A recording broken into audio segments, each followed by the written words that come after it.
नमस्कार, मैं संजय भाटिया हूं और आप देख रहे हैं लोकमत हरियाणा। आज मैं बात करूंगा हरियाणा के कैबिनेट मंत्री अनिल विज जी के बारे में। लेकिन आज के विषय से पहले झज्जर से एक बड़ी दुखद खबर है।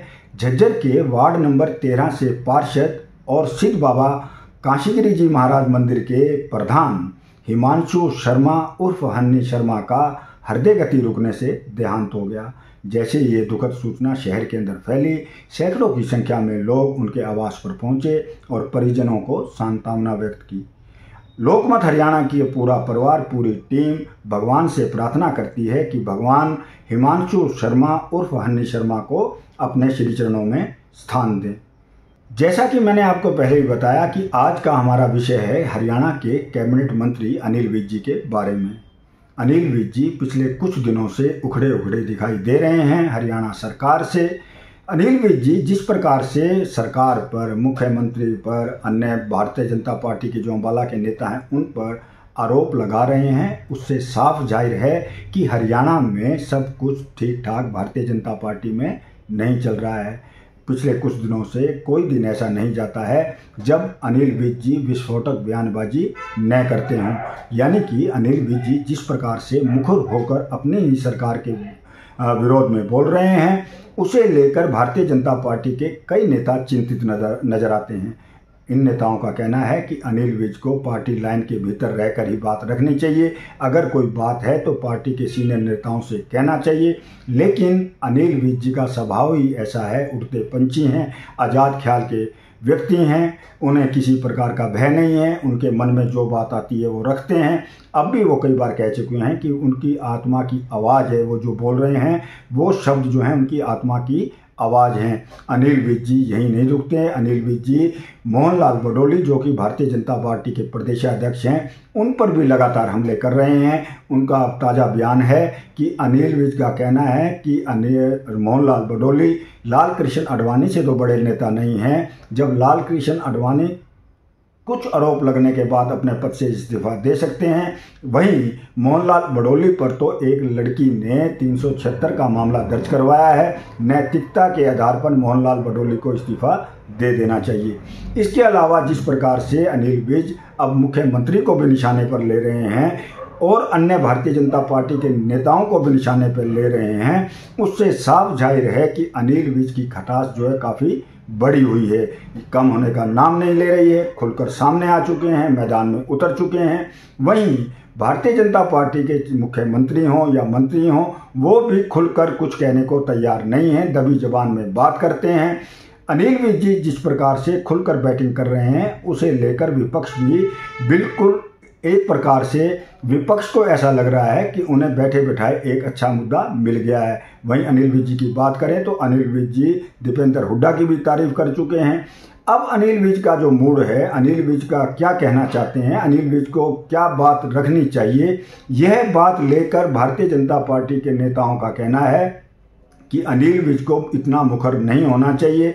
अनिल विज को भारतीय जनता पार्टी की जो एक लाइन है उसके भीतर ही रहकर बात करनी चाहिए। लेकिन जैसा कि मैंने पहले भी बताया, अनिल विज जी आज के समय में इस प्रकार से दिखाई दे रहा है कि वो आज़ाद पंछी हैं, आकाश में घूम रहे हैं, उनके मन में जो आ रहा है वो कह रहे हैं। अनिल विज जी जिस प्रकार से खुलकर बैटिंग कर रहे हैं, भारतीय जनता पार्टी के नेता जो वरिष्ठ नेता हैं वो भी शक पकाए हुए हैं कि आखिर इस बात का किस प्रकार से जवाब दिया जाए। आपको बता दूं, अनिल विज जी 7 बार से विधायक हैं, मंत्री रहे हैं, कई बार मंत्री भी रहे हैं। अनिल विज जी स्वयं कह रहे हैं कि जब वो यहाँ तक कि अनिल विज जी कहते हैं कि उनकी गाड़ी छीन ली जाएगी, उनकी वह गाड़ी छीन भी ली गई तो उनके जो कार्यकर्ता हैं उन्हें गाड़ी लेकर दे देंगे, नहीं गाड़ी लेकर दे देंगे। यानी कि यहाँ तक बात आ चुकी है कि अनिल विज जी को पता है कि वो जो कर रहे हैं उसका परिणाम बड़ा खराब होने वाला है। यानी कि अगर पार्टी हाईकमान की नज़र में अनिल विज जी चढ़ गए, उनका मंत्री पद भी जा सकता है। अनिल विज जी के पास, आज मैंने एक बार पहले भी बताया था कि अनिल विज जी ने अपने जीवन में बहुत कुछ पा लिया है। ठीक है, कहीं ना कहीं उन्हें कोई टीस रही होगी, उन्हें जो उन्होंने चाहा वो उन्हें नहीं मिला होगा। लेकिन आज इस अवस्था के अंदर जिस प्रकार से वो पार्टी के मुख्यमंत्री को घेर रहे हैं, अम्बाला के कुछ वरिष्ठ नेता हैं उनको घेर रहे हैं, आरोप लगा रहे हैं, यहाँ तक आरोप लगा रहे हैं कि उनको मारने का भी प्रयास किया गया, इसको पार्टी के संज्ञान में भी लाया गया, लेकिन पार्टी ने कुछ नहीं किया। आज अनिल विज जी अपने आप को एक असहाय व्यक्ति दिखा रहे हैं। अनिल विज जी जो कि एक कड़क नेता माने जाते हैं, अनिल विज जी को गब्बर कहा जाता है, लेकिन आज उनकी जो शब्दावली है वो एक इस प्रकार से हो चुकी है, बेचारा की हो चुकी है। यानी कि अनिल विज जी सबके पास गुहार लगा रहे हैं, लेकिन उनकी गुहार सुनने वाला कोई दिखाई नहीं दे रहा। वहीं अंत में मैं आपको बता दूं, जिस प्रकार से अनिल विज जी खुलकर सरकार के विरोध में आ रहे हैं, भारतीय जनता पार्टी के नेताओं के विरोध में आ रहे हैं, उससे लेकर साफ जाहिर है कि आने वाले समय में पार्टी हाईकमान उनकी इन बातों को लेकर कोई कड़ा कदम उठाने पर मजबूर होगा।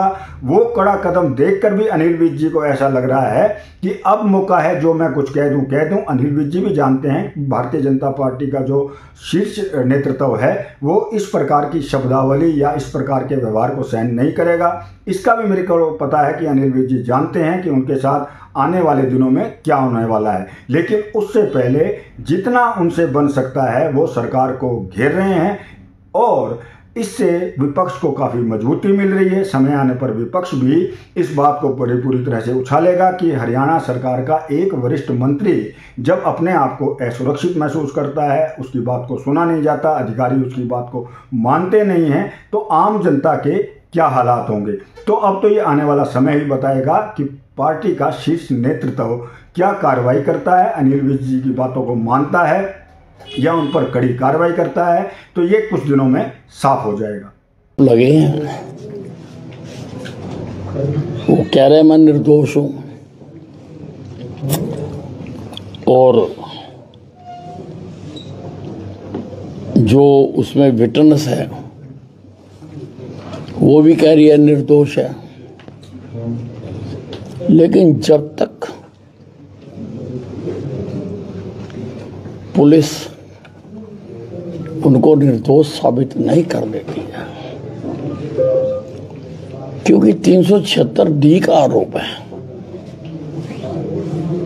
तब तक उनको त्याग पत्र दे देना चाहिए। क्योंकि जिसके ऊपर 376 का आरोप है वो किस प्रकार से महिलाओं की मीटिंग लेगा जाके। अब हम ये तो कह नहीं सकते कि महिलाओं को बीजेपी से बैन कर दिया गया है, हम तो महिलाओं को अब 30% बढ़ा रहे हैं। अब उसमें 376 का अध्यक्ष तो नहीं ले सकता। वो तो अपने पद पे लगातार बने, लेकिन पीड़िता तो सामने आई है, उसने तो आरोप लगाए हैं। तो मैं तो कह रहा हूं कि जब तक वो निर्दोष साबित ना हो जाएं, हमारे बड़े बड़े नेता उनके ऊपर आरोप लगे थे। अडवाणी जी के ऊपर किसी ने डायरी में नाम भी आया था कोई, उन्होंने त्याग पत्र दे दिया था। ये उनसे बड़े थोड़ा हैं, इनको त्याग पत्र दे देना चाहिए।